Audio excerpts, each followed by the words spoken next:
Good morning. It is Tuesday, February 4th, and I am here today to talk about a topic that has been resurfacing a lot in my conversations lately, and it's about universal attraction.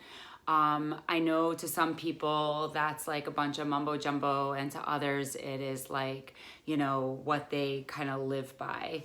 And to be honest with you, I've kind of always been on the side of believing that there is universal energy and that we do have this energetic power to be able to, affect our life. However, there's a difference between believing that to be true and actually being able to make that come to life. And so while I truly have always had this kind of spiritual side of myself where I have, appreciated the idea that you could really draw on this energy to create what you want to create. And you hear people talk about that all the time. But, what you don't really hear about is like the how behind that. And I know that that sounds weird, but there is. Like, you can't just expect that because you believe in the idea that you have this energetic power to create what you want to create, that that's going to happen. And these last 6 months have really been very eye-opening to me in a way that I just have been like, whoa. So I wanted to share a little bit about that. I wanted to tell you just a little bit about my story and what has been kind of transpiring. And to be quite honest, last year was a really hard year in a lot of different facets of our life.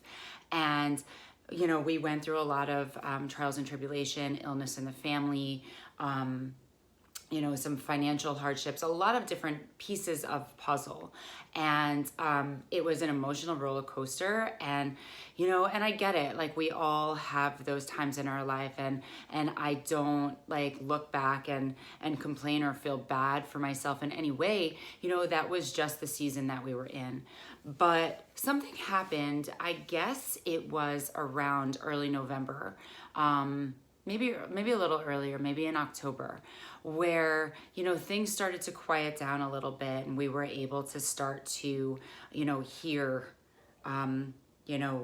some clarity, if that makes sense. Like when all of the chaos starts to just calm down and you're able to, just get a handle on life.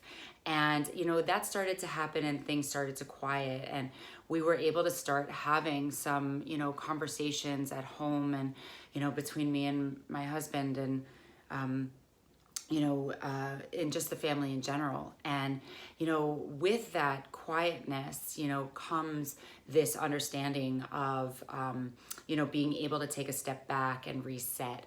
And so, we started to have those conversations about how do we do that. And I truly believe that this universal connection that started to take place for me happened when, I really just got vulnerable. And it wasn't in the family. It was actually with my coach. And I had, for the first time, really just allowed myself to admit that I couldn't do it alone and that not everything was in my power. And there was this moment where I kind of surrendered to the idea that, there's a time in our lives when we all can use a little help. And what happened in that time of being able to finally admit that I had limitations, that I wasn't in total control where I can just make anything what I want it to be or afford to be able to have what I want to have in the moment that I want to have it. And when I became vulnerable enough to admit that I needed to surrender, that I was in a place where I needed to just admit where I was in that time and space, it was like the skies opened up in the most beautiful way. And it started with a gift that my coach had offered me. And, a lot of us in those moments where we're offered something that might feel maybe humblingly generous, our instinct is to say no. It's to say, oh, thank you so much, but no. Thank you so much, but I don't need that. or no, really, I can't accept that.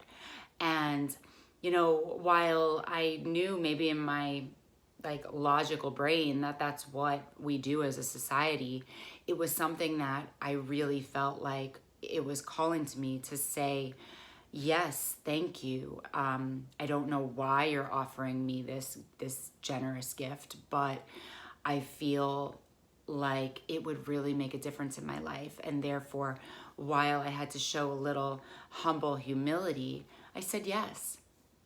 And what happened was that it started to snowball. That gift became this incredible thing that had really opened my eyes and had really allowed me to open up in brand new ways. And then in that moment of kind of feeling, this energy, another gift came, and it came from somebody who, again, had no reason to, choose me or to offer me something. But again, it was something that was like a really great opportunity and something that, doesn't come along every day. And not everybody is chosen to say, here, can I gift this to you? And so in that moment, I said yes. And here's the thing about saying yes. Saying yes and then, not using it to your advantage is, is doing a disservice to that person who offered you something. So if you're going to accept something from somebody, if you're going to, say yes to, something that another human being is offering you, make sure that you really appreciate what it is that you are receiving, and that you have total gratitude and you really embrace it for everything that it can be. And you show up with such, like huge presence, because you know that this is something that somebody else gave you. And that's exactly what I did. And that second opportunity came, and I had, just this feeling of such gratitude. Like, I don't know why I was chosen, but I was chosen. And the snowball continued to roll. And the next thing I know, things started happening to me where it was like, here, I would say something about, something that I needed, and it would come. And somebody would say, I have that, and I'd be happy to give it to you. And here, you're in a situation. Well, guess what? It's not going to cost you anything. You can do this. You can be you. And, you're going to actually get this as a gift.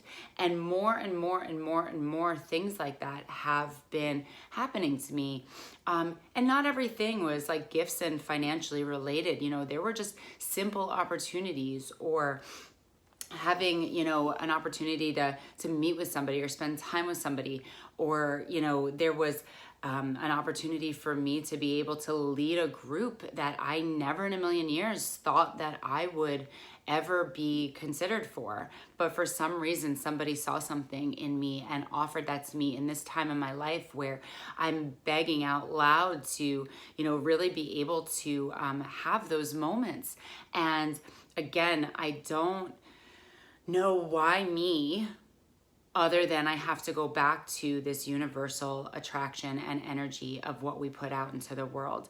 So what I want to share with you today is about what changed in me that allowed those things to kind of transpire, because I tell you, there were several of them, and they are still coming.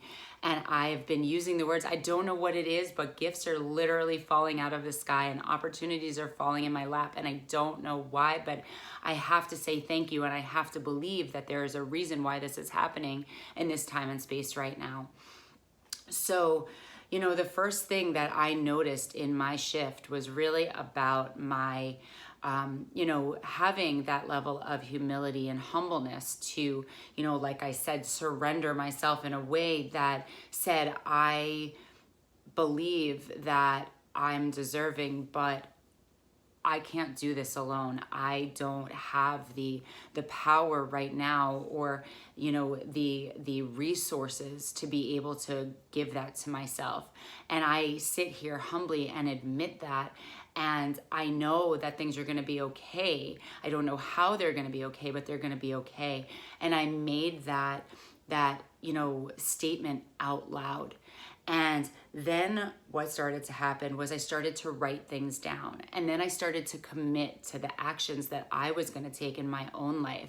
And I found myself an accountability partner, somebody who I was going to show up for week after week after week. And I was going to speak my truth into the universe out loud, which is something, I'd write things down or I'd type things in an email, but to actually use your voice and speak energetically into the world, really it was uncomfortable and scary because now it's like it's out there, but it also, really asked for me to get clear and to get honest about what I'm committing to and what I'm doing.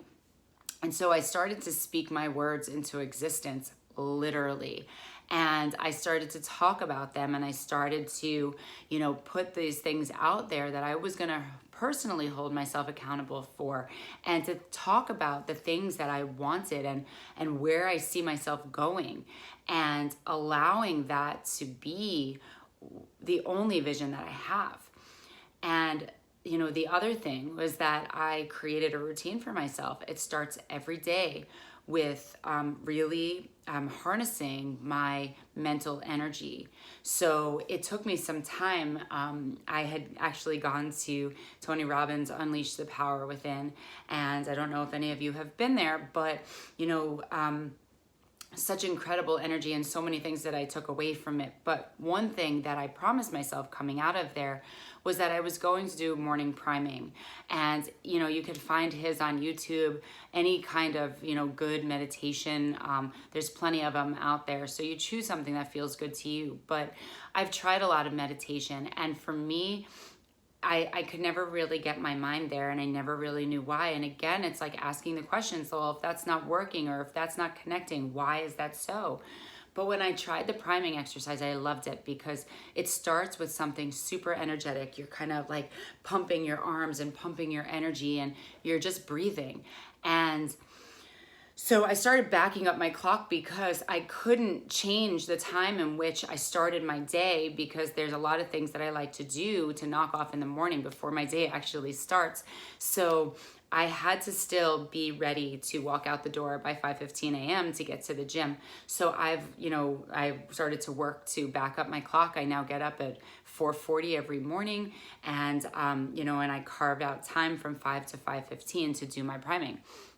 And so this priming exercise not only starts to pump your blood and, to really ask you to, to dig deep in your heart and have a moment of gratitude in your day, but also to see clearly where you're going and what you want. So every morning I do that. I get clear with myself. I turn my brain on. I have a moment of, just truly being grateful for, these wonderful moments in my life, whether they're from when I was a kid or from when, I did something with my kids yesterday. It doesn't really matter what it is, but to be thankful every single day, and to acknowledge the things that are the gifts in our life. And then to take a moment and, then push your vision out into existence, and be able to then, really go forward in your day with this clarity of what you see happening this week, this month, this year, and know that it's possible because you've already seen it. You wake up every day and you picture it, and then you go after it. So my, kind of goal for these talks is at the end to be able to give you just a couple of key tips on anything that I'm, talking about, to really be able to give you something tangible. So if you're a pen and paper kind of person, awesome. Now would be the time to, grab that and, just write these few things down. First of all, allow yourself the humbleness to recognize where you are right now, for the good and the bad of it, where your weaknesses are, where the holes are, where you might need to admit you need help, and not be afraid that that's a bad thing. It's not a bad thing. There are people out there who want to participate in your life. You are loved. We are all loved by so many, and there are people that want to help you and be there for you. And sometimes it's just admitting that you could really use that. So energetically, really getting clear about where you presently are. Then working hard at being grateful for what you have. And, by making that a daily practice, some people have a gratitude journal where, every day they just write down 5 things or 10 things that they can be grateful for. Make it a game. Every day, make it something where you can't be grateful for the same thing you were grateful for yesterday or ever. And then all of a sudden you get creative with the fact that it's not just about certain people in your life, but it's about the shoes on your feet or the clothes that you're wearing or the food that you eat. It could be anything and anyone. It could just be that you're having a good hair day. Like, it doesn't have to be serious all the time. Like, it could be anything, but having a moment to just be grateful for what is good in life and what is good in your life. Make that a daily practice. I personally like to combine that in my, in the priming that I do with then also the vision of my future. And my future is my day, my week, my month, my year. And to really be able to get excited from the inside out as to, where I'm headed. And it gives me the strength and the clarity to be able to, to really go at my day and at my week with everything that I have. And then share that, whether it's you just finding one person you can have accountability with, or if you want to share it with the world, it doesn't matter. You can go on social media and share it with everybody, or you can share it with one person. That accountability partner that I talk about, she is not somebody who is a friend of mine. She was just somebody who I energetically connected with. And I said to her, I'm looking for you. I promised myself that on this day, in this event, I was going to find you. And would you be so kind to consider the idea that we can be that for each other? And she was grateful and I was grateful. And we have not missed a week. We haven't, not shown up for each other since we made that commitment. And this was a stranger, a loving, amazing, powerful stranger. And I love her to death. And it's been really amazing for, me, because then week after week after week, I have to say, and she says to me, what are you going to commit to this week? And I have to say it out loud, not just on paper and not just something that is, a possibility, but I know that next week she's going to say, did you do what you said you were going to do? And the first time she asked me that, I was like, oh my God, this is so scary. I could feel it, like the butterflies in my stomach, because I don't know, like I always thought that I was being accountable for my actions. And I always thought that I was, having that kind of accountability with coaches and with people, but just saying it out loud and, knowing that I was going to be held to it changed everything. So, however you want to find that accountability, speak it out loud, speak it into existence. Make sure that you are actively working on the things that you want. And because you're speaking those truths, because you're speaking that into the world, and because you're taking action, what you're going to find is where that universal connection really starts to click. That's exactly what happened with me. All of a sudden, it's like they hear me. And because they hear me, they are, like offering me things because it's in my time and I am working in alignment with what it is that I'm looking for. So I hope that this is helpful for you in some way. I know it's completely opposite of kind of, a more tangible thing in life. The universe is something that people may or may not believe in or understand, but I assure you what I'm living is truth and reality. And it is so incredibly empowering to wake up every day and wonder, what can I give to the world now? And how is that going to, continue to help me raise up? And that's what's happening. I'm raising myself up. I'm rising energetically, and I am not seeking gifts. In fact, I'm giving them. I'm giving everything I have in my heart and soul. And I am working outwardly to do what I can in this world. And in return, the universe is saying, you deserve that too. I hope you guys have a great day, and I'll talk to you soon.